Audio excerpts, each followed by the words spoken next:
नमस्कार दोस्तों, स्वागत है आपका आपके अपने YouTube चैनल स्मार्ट पीके एजुकेशन सेंटर राजस्थान में। और आज हम जो शिक्षा मनोविज्ञान का टॉपिक पढ़ रहे थे, उसका हम पार्ट 2 आपके लिए लेकर आए हैं। तो एक बार यदि आपने हमारे चैनल को सब्सक्राइब नहीं किया है तो सबसे पहले सब्सक्राइब कर लें, ताकि जो नए वीडियोज के नोटिफिकेशन है वो आप तक पहुंच जाएं।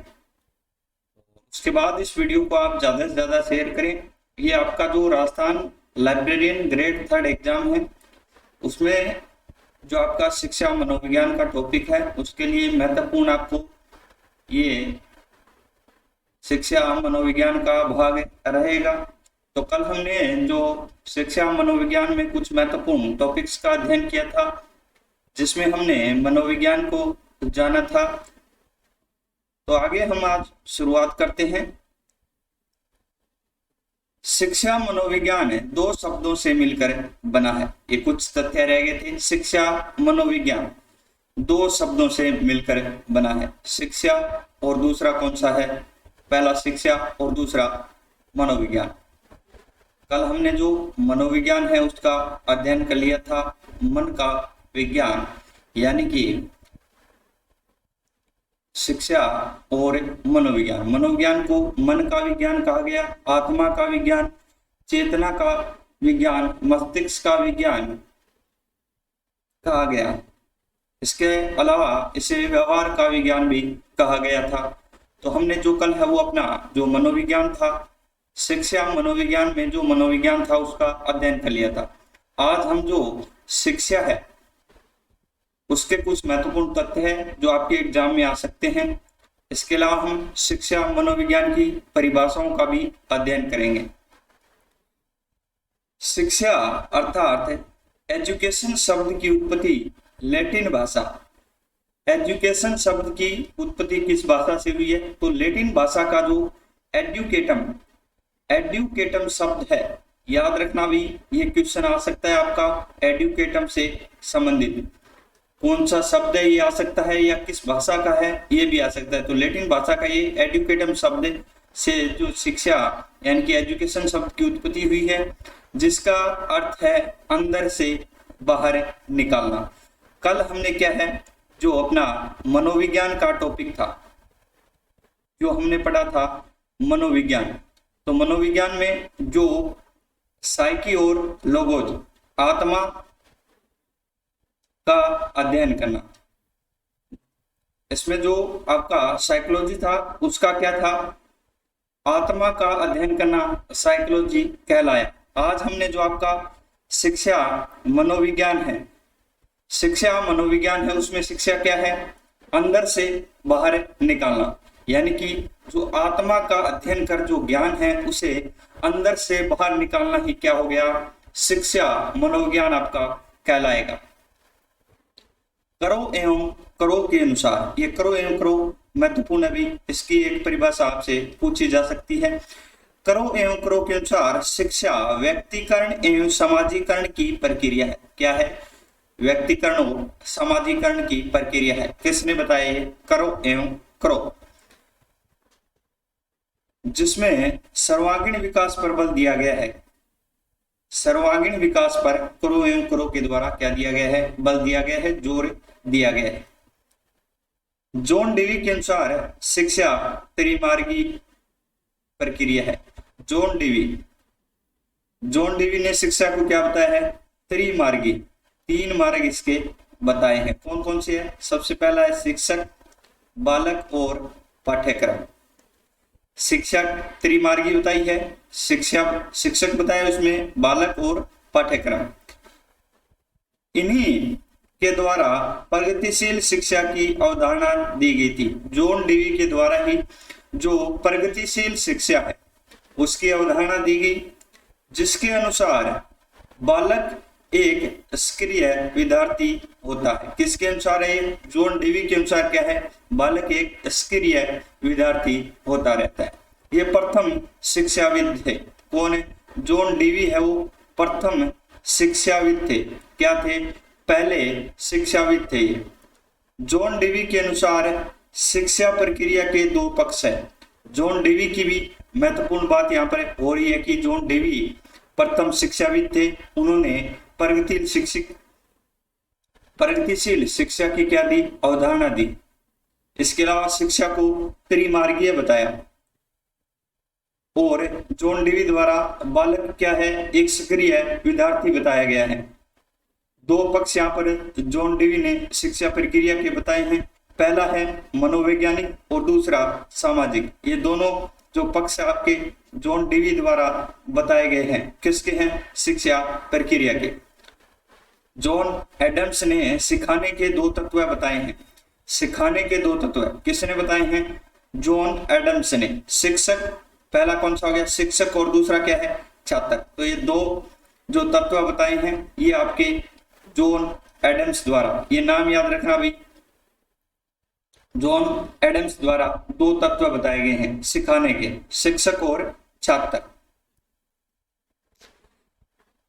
शिक्षा का व्यापक अर्थ 4H महात्मा गांधी ने दिया था। ये क्वेश्चन आ सकता है भी, शिक्षा के बारे में जो 4H का प्रतिपादन है वो किसके द्वारा किया गया था, तो महात्मा गांधी।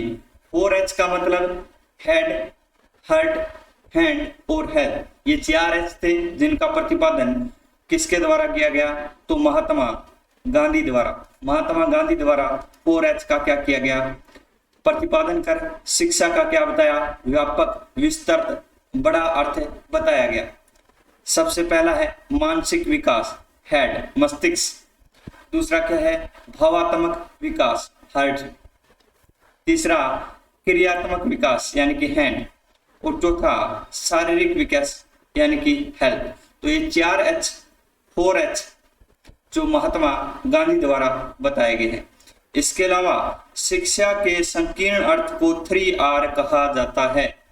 दोनों इंपोर्टेंट अभी, शिक्षा का व्यापक अर्थ बताते हैं 4H, और शिक्षा का जो संकीर्ण छोटा जो अर्थ बताएंगे वो 3R कहलाएंगे। 3R कौन से होंगे, एक तो आपका हो गया राइटिंग, रीडिंग और अर्थमेटिक, ये तीनों क्या कहलाएंगे, 3R। 4H किसने दिए, तो महात्मा गांधी ने, हेड, हार्ट, हैंड और हेल्थ। एक बार सभी शेयर जरूर कर दे भाई। आगे है शिक्षा मनोविज्ञान अध्यापकों की तैयारी की आधारशिला है। शिक्षा मनोविज्ञान क्या है, अध्यापकों की तैयारी की आधारशिला है। और ये कहा गया है आपका स्किनर द्वारा। ये इंपोर्टेंट अभी आपको कल भी बताया था, स्किनर इंपोर्टेंट है क्योंकि इसकी परिभाषाएं आपको शिक्षा मनोविज्ञान में हर जगह देखने को मिलेगी। शिक्षा मनोविज्ञान अध्यापकों की तैयारी की क्या है, आधारशिला है। किसके द्वारा कहा गया है, स्किनर के द्वारा। आगे आपका भाई क्रो एवं क्रो के अनुसार शिक्षा मनोविज्ञान को व्यवहारिक विज्ञान माना जाता है। ये माना जाता है भाई, शिक्षा मनोविज्ञान को क्या है, व्यवहारिक विज्ञान माना जाता है। किसके अनुसार है, क्रो एवं क्रो के अनुसार शिक्षा मनोविज्ञान को व्यवहारिक विज्ञान माना जाता है। शिक्षा मनोविज्ञान सिखाने के क्यों, कैसे व क्या से संबंधित है। क्यों, कैसे और क्या से संबंधित है, ये परिभाषा किसकी है, क्रो एवं क्रो के अनुसार। इसके अलावा इन्होंने कहा कि जो शिक्षा मनोविज्ञान है वो क्या है, व्यवहार का विज्ञान है, व्यवहारिक विज्ञान है। आधुनिक शिक्षा मनोविज्ञान के विकास में थॉर्नडाइक एवं कैटल का योगदान है। आधुनिक जो शिक्षा मनोविज्ञान है उसके विकास में प्रमुख जो योगदान है वो तो इसमें से क्या है भाई, थॉर्नडाइक का है। प्रमुख योगदान किसका है, थॉर्नडाइक है। इसके साथ जो कैटल है इनका भी मुख्य योगदान है शिक्षा, आधुनिक शिक्षा मनोविज्ञान के विकास में रहा है। ये शब्द आ जाए भी आधुनिक मनोविज्ञान, आधुनिक शिक्षा मनोविज्ञान है तो आपका थॉर्नडाइक। मनोविज्ञान के सिद्धांतों एवं परिणामों का शिक्षा के क्षेत्र में अनुप्रयोग ही शिक्षा मनोविज्ञान है। मनोविज्ञान के सिद्धांतों, सूत्रों एवं परिणामों का शिक्षा के क्षेत्र में प्रयोग ही क्या है, शिक्षा मनोविज्ञान आपका कहलाता है। और ये कहा गया है कार्ल श्निक द्वारा। किसके द्वारा? कार्ल श्निक द्वारा दी गई ये शिक्षा मनोविज्ञान की परिभाषा है। कार्ल श्निक द्वारा, किसके द्वारा दी गई है? कार्ल श्निक द्वारा दी गई है कि जो शिक्षा मनोविज्ञान है वो सिद्धांतों एवं परिणामों का शिक्षा के क्षेत्र में अनुप्रयोग करना ही क्या हो गया? शिक्षा मनोविज्ञान हो गया आपका। किसके? मनोविज्ञान के सिद्धांतों का। आगे है स्किनर के अनुसार। स्किनर फिर से आ गया भी। स्किनर ने परिभाषा दी है, दो परिभाषाएं दी है यहाँ पर स्किनर द्वारा। कितनी? दो। पहली है शिक्षा मनोविज्ञान के अंतर्गत शिक्षा से संबंधित संपूर्ण व्यवहार एवं व्यक्तित्व आ जाता है। क्या है? शिक्षा मनोविज्ञान के अंतर्गत है वो शिक्षा से जो संबंधित है, संबंध रखते हैं, उसमें संपूर्ण व्यवहार एवं व्यक्तित्व सम्मिलित हैं। ये आपका क्या है? शिक्षा मनोविज्ञान है। दूसरा इनके द्वारा कहा गया है कि जो शिक्षा मनोविज्ञान का संबंध सिखाने एवं सीखने एवं सिखाने से है, अधिगम एवं शिक्षण से भी। ये दोनों नाम याद रखना भी। अधिगम एवं शिक्षण से शिक्षा मनोविज्ञान का संबंध है अधिगम एवं शिक्षण से। किससे? अधिगम एवं शिक्षण से। ये किसके? स्किनर द्वारा कहा गया है। आगे भाई आपका क्रो एवं क्रो, तो इनके द्वारा भी दो परिभाषाएं दी गई है। सबसे पहली है शिक्षा मनोविज्ञान व्यवहारिक विज्ञान है। क्या है? व्यवहार का विज्ञान। इनके द्वारा बार बार ये बताया गया जो शिक्षा मनोविज्ञान है वो क्या है?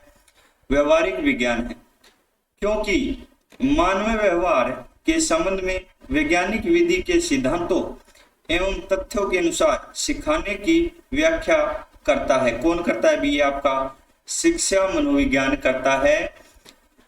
वैज्ञानिक विधि के सिद्धांतों एवं तथ्यों के अनुसार सिखाने की जो व्याख्या करता है, ये किसके द्वारा कहा गया है? क्रो एंड क्रो के द्वारा। नेक्स्ट है शिक्षा मनोविज्ञान बालक के जन्म से लेकर वृद्धावस्था तक सिखाने के अनुभवों का वर्णन एवं व्याख्या करता है।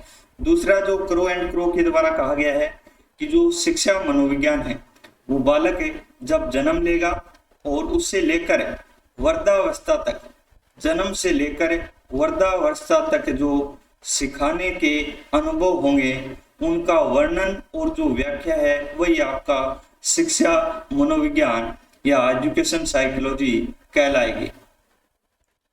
आगे है कार्ल श्निक के अनुसार शिक्षा मनोविज्ञान के सिद्धांतों एवं अनुसंधानों का शिक्षा में प्रयोग ही क्या कहलाएगा? शिक्षा मनोविज्ञान। ये किसके द्वारा कहा गया है? तो कार्ल श्निक। कार्ल श्निक ने क्या कहा है? शिक्षा मनोविज्ञान के सिद्धांत एवं अनुसंधानों का शिक्षा में प्रयोग है। नेक्स्ट है स्टीफेन के अनुसार। स्टीफेन के अनुसार शिक्षा मनोविज्ञान शैक्षणिक विकास का क्रमिक अध्ययन है। शिक्षा मनोविज्ञान है वो शैक्षणिक विकास का क्या है? क्रमिक, कर्मानुसार क्या है? अध्ययन है। ये किसने कहा है? तो ये स्टीफेन। क्या कहा इन्होंने?